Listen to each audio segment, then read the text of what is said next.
बिस्मिल्लाहिर्रहमानिर्रहीम। अस्सलामु अलैकुम स्टूडेंट्स। उम्मीद करता हूँ कि आप सब लोग खैरियत से होंगे और खुश होंगे।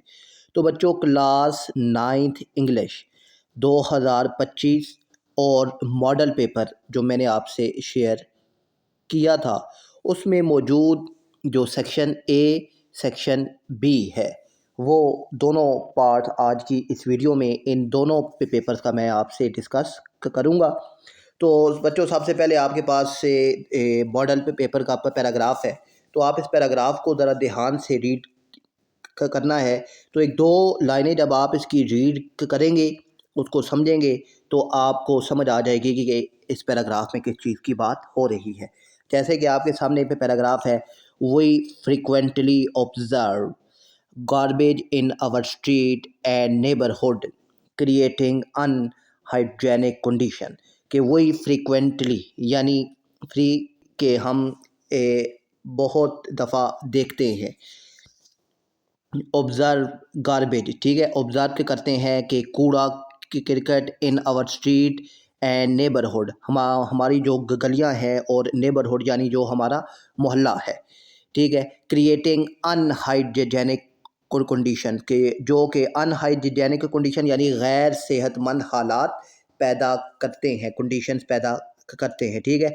हम अक्सर जो है अपनी गली मोहल्लों में कूड़ा के क्रिकेट देखते हैं जो कि गैर सेहतमंद होता है, ठीक है। अब ये आपने एक लाइन पढ़ी तो आपको समझ आ गई कि यहाँ पर गार्बेज की बात हो रही है, ठीक है। एक और लाइन इसकी रीड करके देखते हैं। मोर ओवर, ठीक है, मज़ीद massive quantity of trash and industrial waste, ठीक है, कि बड़ी मकदार में, मैसिव क्वांटिटी यानी बड़ी मकदार में, ट्रैश यानी कि कूड़ा, और इंडस्ट्रियल वेस्ट यानी जो कारखानों से वेस्ट निकलता है, इज़ ऑफन डिस्पोज्ड ऑफ रेकलेसी, ठीक है। रेकलेसी का मतलब ही अब आपको मालूम होना चाहिए, मतलब होता है लापरवाही से, ठीक है, कि इस बड़ी तादाद में कूड़ा करकट और जो कारखानों का वेस्ट होता है, ये जो है ये लापरवाही से फेंक दिया जाता है। एंडिंग अप, अब ये जाता कहाँ है? इन स्ट्रीम्स, ठीक है, कनाल्स, रिवर्स एंड सी, ये फिर नदी नालों में एक, ठीक है, रिवर दरियाओं में और सी और समुद्रों में जा पहुंचता है। अब यहाँ पर आपको, यहाँ तक आपको समझ आ गई है कि यहाँ पर जो बात हो रही है वो पोल्यूशन की यानी कूड़ा क्रिकेट लापरवाही से फेंकने की बात हो रही है। जब यहाँ तक आपको ये बात समझ आ गई है तो अब जो इसके सवाल हैं उनकी तरफ चलते हैं। अब बच्चों पर पहला सवाल है आपके पास कि write down the summary of the passage, also suggest a suitable title. तो अब इसकी समरी और इसका टाइटल, तो जो इसका टाइटल है इस पैराग्राफ को पढ़ने के बाद जो जहन में आ रहा है कि वो है कि environmental pollution causes effects and solution, ठीक है। तो अब ना बच्चों, इस पूरे पैराग्राफ की जो उर्दू है वो भी मैंने स्क्रीन पर आपके सामने रख दिया है, तो उसको एक दफ़ा आप ध्यान से पढ़ लीजिए। अब बच्चों, इसका जो टाइटल है वो बनेगा जी environmental pollution causes effects and solutions. और इसकी जो समरी है वो भी आप देख लीजिए कि environmental pollution driven by improper waste disposal, plastic usage and excessive noise poses a severe threat to public health and ecosystem. के जो इन्वायरमेंटल पोल्यूशन है, ठीक है, माहौलियाती आलूदगी है, driven by improper waste disposal, plastic usage and excessive noise, कि ये जो कूड़ा करकट है, ठीक है, इसको गलत तरीके से फेंकने, प्लास्टिक के का जो इस्तेमाल है वो ज़्यादा और शोर का ज़्यादा इस्तेमाल से पैदा होती है, ठीक है। और ये severe threat to public health, और ये पब्लिक हेल्थ के लिए और हमारा जो इकोसिस्टम है उसके लिए बहुत ज़्यादा ख़तरनाक है, ठीक है। Reckless dumping of trash contaminates water bodies, leading to diseases like cholera and harming marine life. ठीक है, reckless dumping of trash, ठीक है, लापरवाही से जो कूड़ा करकट फेंका जाता है, ठीक है, तो ये पानी को कंटेमिनेट यानी आलूदा का करता है। तो इससे हैज़ा और हार्मिंग मैरीन लाइफ की यानी जो समुद्री ज़िंदगी है वो उसके लिए ख़तरा है। ठीक है, plastic bag further exacerbates the issue by blocking sanitation system and releasing toxin। ठीक है, प्लास्टिक बैग जो है सफाई के जो निज़ाम है उसको बंद कर देते हैं। ठीक है, प्लास्टिक बैग फर्दर एग्जरीबेट्स का मतलब होता है बढ़ा देते हैं, दी इशू बाय ब्लॉकिंग हो जाता है sanitation system and releasing toxin. ठीक है, और जो है फिर जहरीले मादे इससे खारिज होते हैं। Additionally noise from traffic and industry disrupts peace and damage hearing. ठीक है, एडिशनली मज़ीद ये कि अब जो ट्रैफिक और इंडस्ट्रीज़ का शोर है ये सुकून को और जो सुनने की हिस्स है उसको डैमेज करते हैं। टू कम्बैट दीज इश्यूज़, ठीक है, इन मसाइल से बचने के लिए या इन पर काबू पाने के लिए दी पैसेज सजेस्ट, अब इस पैसेज में जो हदायत दी गई हैं कि स्ट्रिक्ट गवर्नमेंट रेगुलेशन के गवर्नमेंट के कानून पर जो है वो पाबंदी की जाए, पॉपुलेशन पर कंट्रोल किया जाए। ठीक है, और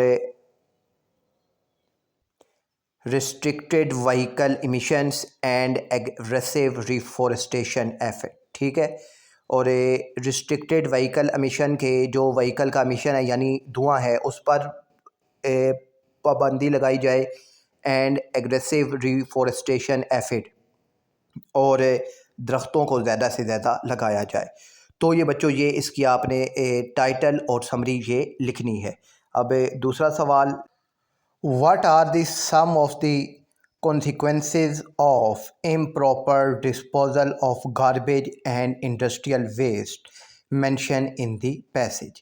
कि पैसेज में जो मेंशन है कि improper disposal of garbage and industrial waste, तो यानी इम्प्रॉपर तरीके से कूड़ा करकट और इंडस्ट्रियल वेस्ट को फेंकने से क्या नतीजे ज़ाहिर होते हैं। कॉन्सिक्वेंसेस यानी क्या जो नताइज हैं वो बरामद होते हैं। ठीक है, तो इसका जवाब आपने ये लिखना है कि improper disposal leads to unhygienic conditions and contaminates water bodies like stream and rivers. This adversely impact marine life and contribute to serious health issue including cholera, typhoids, asthma and skin cancers. तो ये आपने इसका जवाब लिखना है। ठीक है, अब नेक्स्ट जो सवाल है, how do plastic bags add to environmental pollution according to the passage. कि पैसेज के मुताबिक अब ये आपने बताना है कि प्लास्टिक बैग्स इन्वायरमेंटल पोल्यूशन में कैसे हिस्सा ले रहे हैं या उसको कैसे बढ़ा रहे हैं। तो उसका जवाब बच्चों आप ये लिखेंगे कि plastic bag contribute significantly to environmental pollution. ठीक है, कि प्लास्टिक बैग जो है वो माहौलियाती आलूदगी में अहम किरदार इनका होता है, because they are widely use and not easily degradable. इनका इस्तेमाल ज़्यादा होता है और आसानी से ये डिग्रेडेबल यानी कि ख़त्म नहीं होते। They block drainage and sanitation systems causing water lodging and waste problems.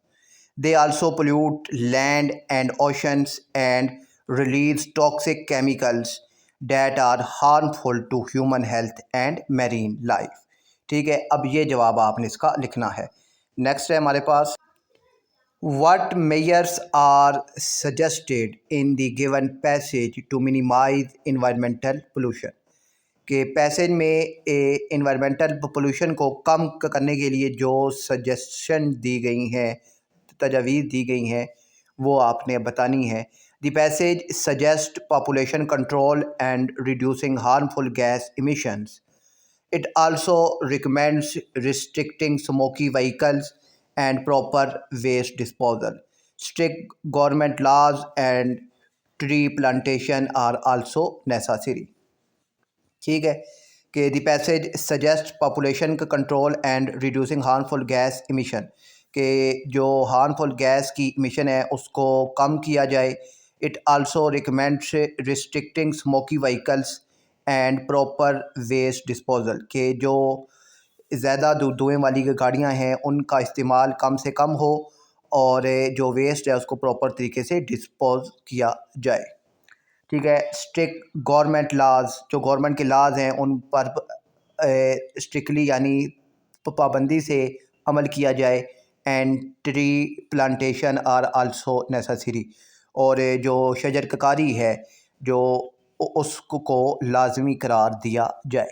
और फिर नेक्स्ट है बच्चों हमारे पास, what has been suggested to dispose of garbage and industrial waste, के जो इंडस्ट्रियल वेस्ट है और गार्बेज है उसको प्रॉपर तरीके से डिस्पोज करने की क्या तजवीज़ पेश की गई है.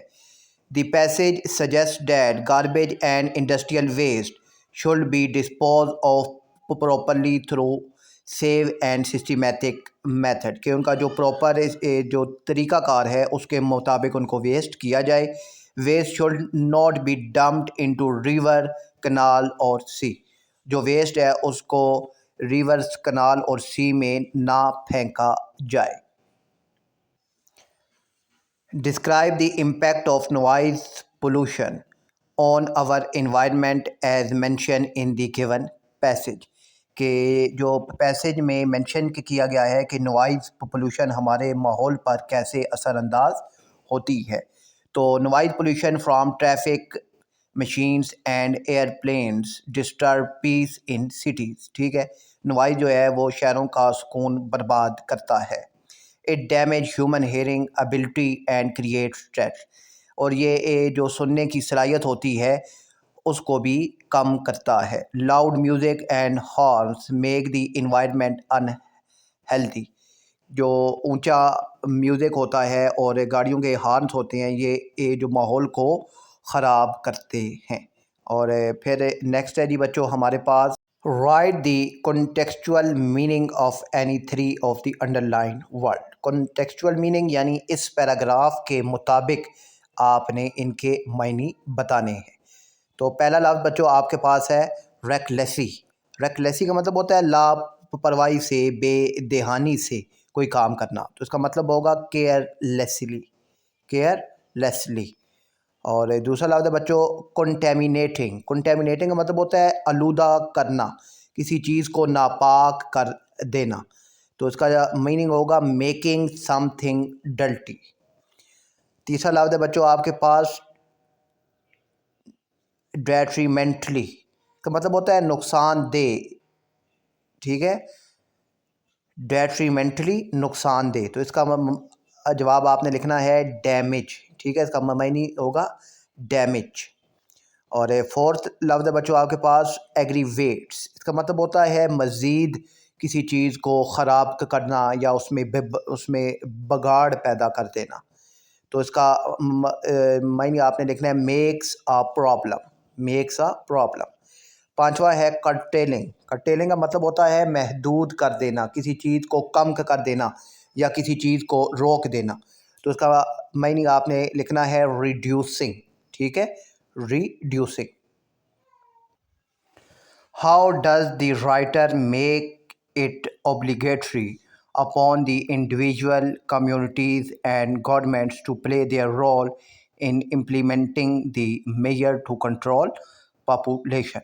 कि राइटर जो है वो इंडिविजुअल्स यानी हर एक फ़र्द के लिए, कम्युनिटीज़ के लिए और गवर्नमेंट के लिए क्या हदायत दे रहा है कि पॉपुलेशन को कैसे कंट्रोल किया जाए, या उनकी जो ओब्लिगेटरी है, यानी हर जो इंसान है या कम्युनिटी है या हर फ़र्द है, गवर्नमेंट के लिए ये ज़रूरी होना चाहिए। ओब्लिगेटरी यानी लाजमी तौर पर ये काम करने चाहिए। The writer makes it obligatory for individuals, communities, and governments by clearly stressing immediate and strict action against population। ठीक है, कि वो ये लाजमी करार दे रहा है कि आलूदगी के ख़िलाफ़ जो है वो सख्त इक़दाम किए जाएँ। He suggests laws, population control, restricted emissions and proper waste management। तो ये आपने बच्चों उसका जवाब लिखना है। अब जो है पोएम की पैराफ्रेजिंग, तो वो भी बच्चों साथ ही आप देख लीजिए।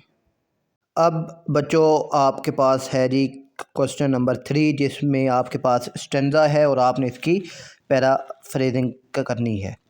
तो पैराफ्रेजिंग बच्चों ये होती है कि आपके पास जो लाइंस दी गई हैं, आपने इनको दोबारा लिखना है और अपने अल्फाज में लिखना है, और अपने अल्फाज में भी आपने ऐसे लिखना होता है कि जो असल मायनी है वो बरकरार रहे। ठीक है, ये पैराफ्रेजिंग होती है। जैसे कि आपके पास है कि he clasp the courage with crooked hand, close to the sun in lonely hands, ringed with the aroused world he stand। ठीक है, कि अब यहाँ पर उकाब की बात हो रही है। ठीक है, he clapped the great cooked hand। ठीक है, यानी clapped का मतलब होता है कि मजबूती से किसी चीज़ को थाम लेना। the courage यानी ऊंची जो पहाड़ी होती है, क्रूक्ड हैंड यानी उस मुड़े हुए पंजों से, क्लोज टू द सन सूरज के करीब, और हैंड्स, हैंड्स का मतलब है जी जो उसके पंजे होते हैं, जिन्हें इंग्लिश में कहते हैं क्लॉन्स। ठीक है,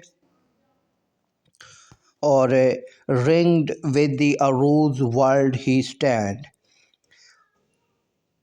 अब जो रिंग का मतलब यहाँ पर है कि चारों तरफ से घिरा हुआ। अरूज कहते हैं आसमान को। ठीक है, नीला आसमान। तो अब इसकी जो पैराफ्रेजिंग आपने लिखनी है वो आपने लिखनी है कि the eagle tightly grip the rock cliff with its curved claws, it stand alone at a very high place near the sun, the wide blue sky surrounds it, making it looks powerful and majestic। ठीक है, ये आपकी इसकी पे paraphrasing लिखनी है। और दूसरा स्टेंजा है, and in my ear a whispering breath, wake from the nightmare, look and see that life is not but ecstasy, in spite of war, in spite of death. ठीक है, तो अब आपने इसकी पैराफ्रेजिंग अगर आपने करनी है, विस्परिंग का मतलब होता है बच्चों सरगोशी यानी आहिस्ता बोलना, ब्रेथ मतलब सांस लेना, नाइटमेयर यानी ख्वाब, डरोना ख्वाब, और नॉट का मतलब होता है कुछ नहीं, एक्टसी का मतलब होता है बेहद खुश होना, इन स्पाइट ऑफ इसका मतलब होता है बावजूद इसके। A soft whispering sound is heard in my ear, as if someone is speaking gently. The poet encourages us to wake up from bad dreams and realize the truth. Life is full of joy and happiness, even when there is war and death। तो आपने इसकी paraphrasing ये लिखनी है। अब नीचे stanza है और और नीचे सवाल हैं, तो इनके जवाब देने हैं, तो वो भी देख लीजिए बच्चों इसी के साथ ही। तो पहला सवाल है बच्चों के, meaning of the line beneath all uniforms a single body breath. इसका मतलब बताना है कि beneath all uniform a single body breath, के हर यूनिफॉर्म के नीचे एक सिंगल बॉडी एक ही जिस्म सांस ले रहा है। तो इस लाइन का क्या मतलब हुआ? This line means that despite different uniforms all human beings are the same inside. We all share the same life, feelings, and human body. There is no real difference between people. के मुख्तलिफ़ वर्दियों के बावजूद तमाम इंसान अंदर से एक जैसे हैं।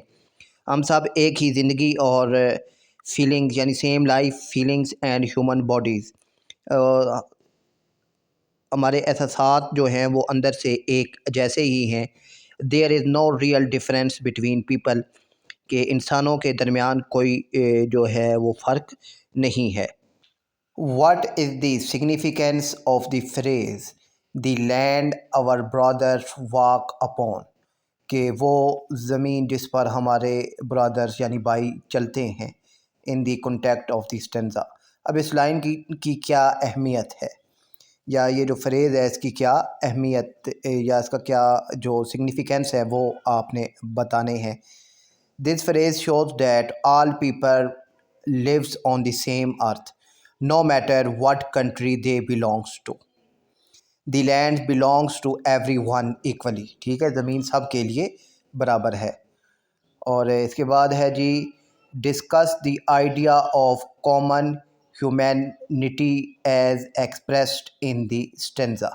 कि कॉमन जो इंसानियत है, ठीक है, मुश्तरका जो इंसानियत है उस पर तबादला ख़याल आपने करना है, उसको डिस्कस करना है।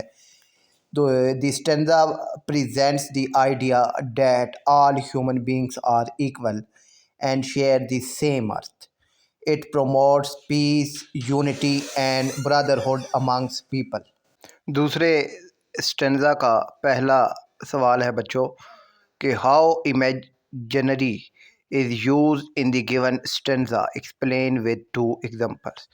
इमेजिनरी ये बच्चों एक पोइटिक डिवाइस है, फिगर ऑफ स्पीच है। तो इसका मतलब होता है कि तस्वीर निगारी, ठीक है, कि imaginary is use to create vivid picture in the reader mind. For example यहाँ पर है कि rain drops play on leaves, ठीक है, कि पत्तों पर बारिश जो है वो बरस रही है। Create a visual image of falling rain while rippling streams with a silver sheen, ठीक है, एक जो है gives a shining and flowering picture of water, के चमकती हुई बहती नदी। अब यहाँ पर ये देखें ना कि ये जो पढ़ने वाला है उसके माइंड में एक मंज़र निगारी, तस्वीर निगारी इन दो जो फ्रेज़ हैं इनसे हो रही है। तो ये होती है हमारे पास इमेजिनरी, और इस स्टेंजा में ये दो चीज़ें बयान हुई हैं। दूसरा सवाल है बच्चों के what elements of nature are depicted in the stanza that contribute to the lush and vibrant landscape of wonder green. के नज़म में जो कुदरती चीज़ें बयान हुई हैं वो वंडरलैंड को कैसे लश यानी सरसब्ज़ और विब्रेंट यानी और ज़्यादा ज़िंदा दिल बनाते हैं। तो अब यहाँ पर इस पोएम में जो चीज़ें इस्तेमाल हुई हैं कि the stanza includes natural elements like rain drops, leave, streams and greenery. These elements create a fresh, lively and beautiful landscape. They show the richness and harmony of nature, ठीक है, बारिश के कतरे, ठीक है, लाइक रेन ड्रॉप्स, लीव्स पत्ते, streams, ठीक है, नदियाँ, एंड ग्रीनरी यानी कि हरियाली। These element create a fresh, lively and beautiful landscape, ठीक है, ये सब मिलकर एक खूबसूरत जो मंज़र है उसको पेश करते हैं। दे show the richness and harmony of nature, ये कुदरत की खूबसूरती को ज़ाहिर करते हैं। ये आपने इसका जवाब लिखना है। नेक्स्ट है बच्चों, identify the rhyming scheme of the given stanza. अब राइमिंग स्कीम आपने बतानी है।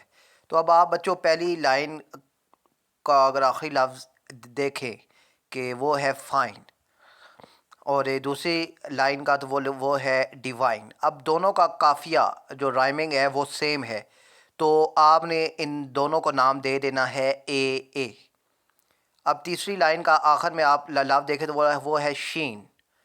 ठीक है, अब वो पिछले काफिए से तब्दील हो गया है, तो यहाँ पर आप इसे नाम देंगे बी का। ठीक है, और शीन के साथ जो अगला लफ्ज़ है ग्रीन, अब ये भी काफिया है तो इसका नाम भी बी बन जाएगा। ठीक है, तो इसकी राइमिंग है ए बी बी। अब बच्चों आपके पास क्वेश्चन नंबर 4 का पार्ट ए है कि आपने ट्रांजिशनल डिवाइसेस का इस्तेमाल करके इस पैराग्राफ को कंप्लीट करना है। तो अब इसको कैसे कंप्लीट करना है, कौन सा लफ्ज़ कहाँ आएगा, तो वो अभी मैं आपके सामने जो है इसको लिखता हूँ ताकि आप ध्यान से इसको देख सकें। अब बच्चों जो फर्स्ट ब्लैंक्स है उसमें आएगा फर्स्ट, जो सेकंड वाली है उसमें आएगा वेयर, और थर्ड वाली में आएगा एज अ रिज़ल्ट, और फोर्थ वाली में आएगा इन एडिशन, और फिफ्थ वाली में आ जाएगा विच, और सिक्स में आएगा इवेंटली। ठीक है, ये सारी ट्रांजिशनल डिवाइसेस ठीक तरीके से लिख कर मैंने जो है वो आपके बता दिया है, और पैराग्राफ भी आपके सामने है, तो आप इसको एक दफ़ा मैच कर ले। अब फोर्थ का बी पार्ट है बच्चों, attempt any six of the given sentences as per the direction given in the brackets. तो अब पहला है जी हमारे पास Sarah saw the prime minister yesterday. Future continuous tense में इसे चेंज करना है। तो फ्यूचर कंटिन्यूस में बच्चों जब इसे चेंज करना है तो will be plus verb plus ING, ये आपने याद रखना है कि फ्यूचर कंटिन्यूस में will be plus verb plus ING होता है। तो यहाँ पर ये जो ठीक जुमला है वो होगा जी, सारा will be seeing the prime minister tomorrow. ठीक है, यस्टरडे नहीं आएगा बल्कि टुमारो आ जाएगा, क्योंकि ये भी फ्यूचर में चेंज हो जाएगा। दोस्त जवाब है सारा will be seeing the prime minister tomorrow. आप इसे बेशक अपने पास लिख भी सकते हैं। फ्यूचर कंटिन्यूस में will be plus verb plus ING, यानी वर्ब की फोर्थ फॉर्म भी आप कह सकते हैं कि वर्ब की वो वर्ब की फॉर्म और साथ ING होता है। सेकंड है कि the team worked on the project for 3 month. इसे पास्ट परफेक्ट कंटिन्यूस में चेंज करना है। तो पास्ट परफेक्ट कंटिन्यूस में बच्चों हैड बीन प्लस वर्ब और प्लस ING आता है। कंटिन्यूस जहाँ भी आए ING लाजमी आएगा। ठीक है, had been plus verb plus ING, तो ये जुमला ठीक होगा।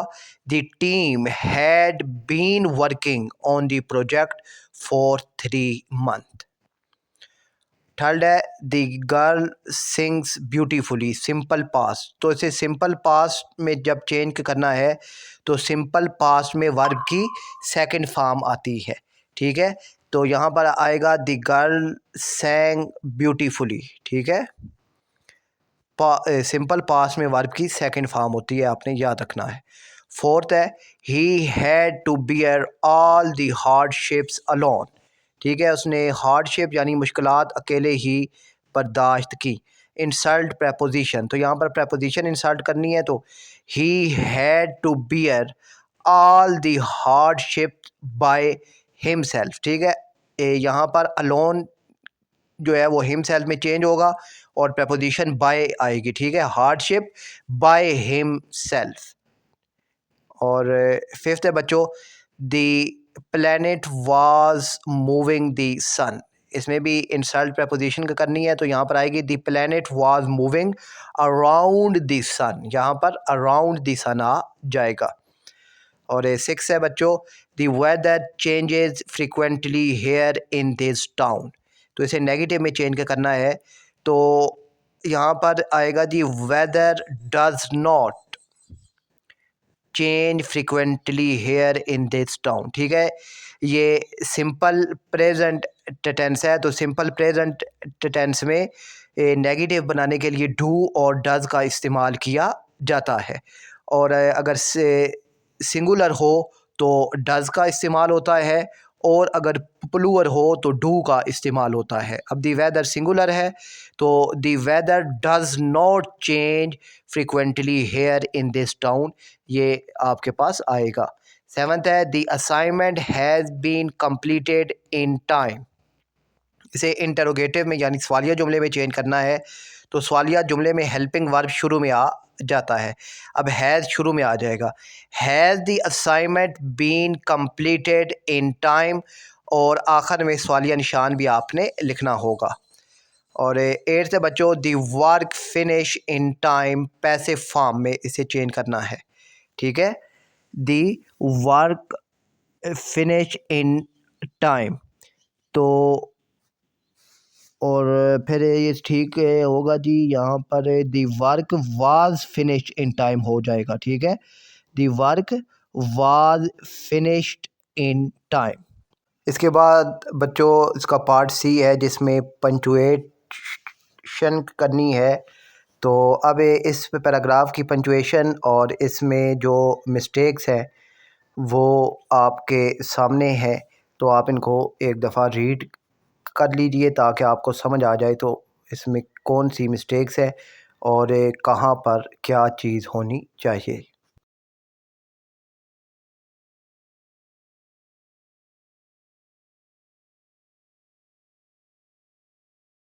और बच्चों मॉडल पेपर का जो सेक्शन सी है तो उसमें जो लेटर्स पैराग्राफ और डायलॉग्स हैं तो इनको भी बच्चों आपने एक दफ़ा लाजमी रीड करना है। और अब 2025 के पेपर में जो आपका आया है क्वेश्चन नंबर 4, तो वो भी मैं आपको अभी समझा देता हूँ। अब बच्चों 2025 के पेपर में जो पैराग्राफ था वो आपके सामने है, तो आपने अब इस पैराग्राफ को जो है ध्यान से पढ़ना है और इसकी प्रैक्टिस आपने लाजमी करनी है। प्रैक्टिस इसी तरीके से करनी है जिस तरह मैंने आपको समझाया है। और जो स्टेंजा और पैरा जो स्टेंजा आए थे जिनकी पैराफ्रेजिंग करनी थी और सवालों के जवाब देने थे, तो वो भी बच्चों आपके सामने हैं, तो इनकी भी बच्चों आपने एक दफ़ा प्रैक्टिस लाजमी करनी है। अब जो क्वेश्चन नंबर 4 है वो मैं आपको समझा देता हूँ। अब बच्चों को क्वेश्चन नंबर 4 का पार्ट ए है जिसमें ट्रांजिशनल डिवाइसेस आपने लिखनी है। तो बच्चों इस पैराग्राफ को अगर आप गौर से देखें तो ये पैराग्राफ जो 2025 में आया है और जो मॉडल पेपर में है दोनों सेम है। ठीक है, तो अब आपने जल्दी से इसकी प्रैक्टिस कर लेनी है एक दफ़ा फिर, और इसका जो है पार्ट बी अब उसको सोल्व करते हैं। फर्स्ट है बच्चों Sana studies hard to achieve her target, इसे नेगेटिव में चेंज करना है। तो यहाँ पर अब ये स्टडीज़ तो ये पास्ट टेंस है, तो पास्ट टेंस में डिड नॉट प्लस वर्ब की पहली फॉर्म आती है, ये याद रखिएगा। ठीक है, पास्ट टेंस को जब भी आपने नेगेटिव वर्ब बनाना हो तो डिड नॉट प्लस वर्ब की फर्स्ट फॉर्म आपने लगानी है। तो यहाँ पर ये इसका आएगा Sana did not study hard to achieve her target. ठीक है, और दूसरा है he broke the world record, इसे पैसिव फॉर्म में चेंज करना है। तो पैसिव फॉर्म में द वर्ल्ड रिकॉर्ड ये शुरू में आ जाएगा, और ही जो है इसकी जगह आ जाएगा बाय हिम, और अब ये पास्ट में है तो यहाँ पर वाज आ जाएगा। ठीक है, वाज, और फिर ब्रॉक बाय दी, तो ये बनेगा the world record was broken, और ये भी याद रखिएगा कि इसमें वर्ल्ड की थर्ड फॉर्म इस्तेमाल होती है। ठीक है, the world record was broken by him. ठीक है, ऑब्जेक्ट सब्जेक्ट बन जाता है और सब्जेक्ट ऑब्जेक्ट बन जाता है। The world record was broken by him, ये इसका जवाब आएगा। थर्ड है it is raining since morning, इसे प्रेजेंट परफेक्ट कंटिन्यूज में चेंज करना है। तो प्रेजेंट परफेक्ट कंटिन्यूज में हैज़ या हैव बीन इसका इस्तेमाल होता है और वर्ब की फोर्थ फॉर्म यानी ING वाली फॉर्म इस्तेमाल होती है। और फिर यहाँ पर आएगा it has been raining since morning, ठीक है। और सिंस का यहाँ पर जब इस्तेमाल होगा तो सिंस के साथ भी हैज़ बीन प्लस ING वाली फॉर्म इस्तेमाल होती है, ठीक है। यहाँ पर आएगा it has been raining since morning. और फिर बच्चों फोर्थ है कि he upheld justice in all circumstances, इसे पास्ट कंटिन्यूज में चेंज करना है। तो पास्ट का कंटिन्यूज में वाज वर प्लस ING वाली फॉर्म आती है। तो he was upholding justice in all circumstances आएगा। फिफ्थ है we should abide the traffic rule, तो यहाँ पर प्रपोजिशन लगानी है। तो यहाँ पर प्रपोजिशन आएगी we should abide by the traffic rule, by आ जाएगा, बाय द ट्रैफिक रूल्स। और ये सिक्स है our college team wins every match, interrogative में चेंज करना है। तो यहाँ पर अब हेल्पिंग वर्ब नहीं है, तो हेल्पिंग वर्ब ना हो तो फिर आप ये देखते हैं कि कौन सा टेंस है। तो ये सिंपल प्रेजेंट टेंस है। तो सिंपल प्रेजेंट टेंस है तो यहाँ पर आ जाएगा डज, ठीक है। Does our college team win every match, तो आखिर में सवालिया निशान भी आएगा। Does our college team win every match, तो ये इसका जवाब है। सेवन्थ है he does not like soft drinks, इसे एफ्रीमेटिव में चेंज करना है। तो एफ्रीमेटिव सेंटेंसेस यानी जो सिंपल जो जुमले होते हैं, ठीक है, पॉजिटिव जो जुमले होते हैं, तो ये बन जाएगा he likes soft drinks, he likes soft drink. और फिर एट्थ है बच्चों दे ट्राइड देयर बेस्ट, इसे सिंपल प्रेजेंट में चेंज करना है। तो सिंपल प्रेजेंट में वर्ब की फर्स्ट फॉर्म आती है दे ट्राई देयर बेस्ट, तो यहाँ पर ये आएगा। इसके बाद बच्चों पंचुएशन वाला सवाल है, तो उसकी पंचुएशन बच्चों आपके सामने है और उसमें जो भी मिस्टेक्स हैं या जो भी करेक्शन है वो आप देख सकते हैं।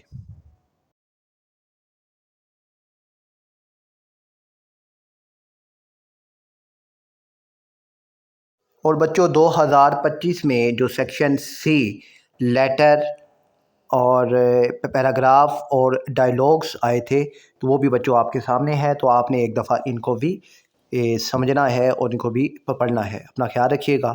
अल्लाह हाफिज़।